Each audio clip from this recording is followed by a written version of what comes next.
ابن جریج نے خبر دی، انہوں نے کہا مجھ سے محمد بن المنکدر نے بیان کیا اور ان سے انس بن مالک رضی اللہ عنہ نے بیان کیا۔ انہوں نے کہا کہ نبی کریم صلی اللہ علیہ وسلم نے مدینے میں 4 رکعتیں پڑھیں، لیکن ذوالحلیفہ میں 2 رکعت ادا فرمائیں۔ پھر آپ نے رات وہیں گزاری۔ صبح کے وقت جب آپ اپنی سواری پر سوار ہوئے تو آپ نے لبیک پکار دی۔ صحیح بخاری حدیث نمبر 1546۔ ایوب سختیانی نے بیان کیا، ان سے ابو قلابہ نے اور ان سے انس بن مالک نے کہ رسول اللہ صلی اللہ علیہ وسلم نے مدینے میں ظہر 4 رکعت پڑھی، لیکن ذوالحلیفہ میں عصر 2 رکعت۔ انہوں نے کہا کہ میرا خیال ہے کہ رات صبح تک آپ نے ذوالحلیفہ میں ہی گزار دی۔ صحیح بخاری حدیث نمبر 1547۔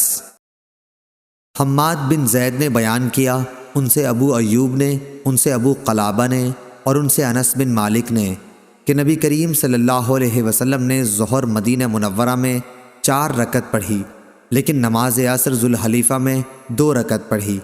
میں نے خود سنا کہ لوگ بلند آواز سے حج اور عمرہ دونوں کے لیے لبیک کہہ رہے تھے۔ صحیح بخاری حدیث نمبر 1548۔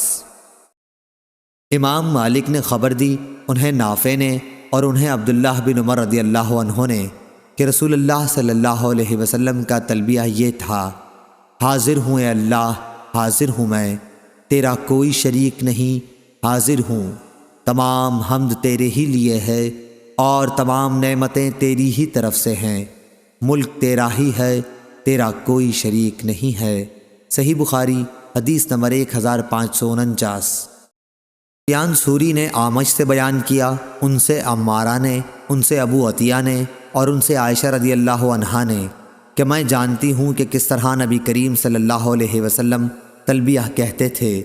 آپ تلبیہ یوں کہتے تھے، لبیک اللہم لبیک لا شریک لک لبیک ان الحمد والنعمت لک۔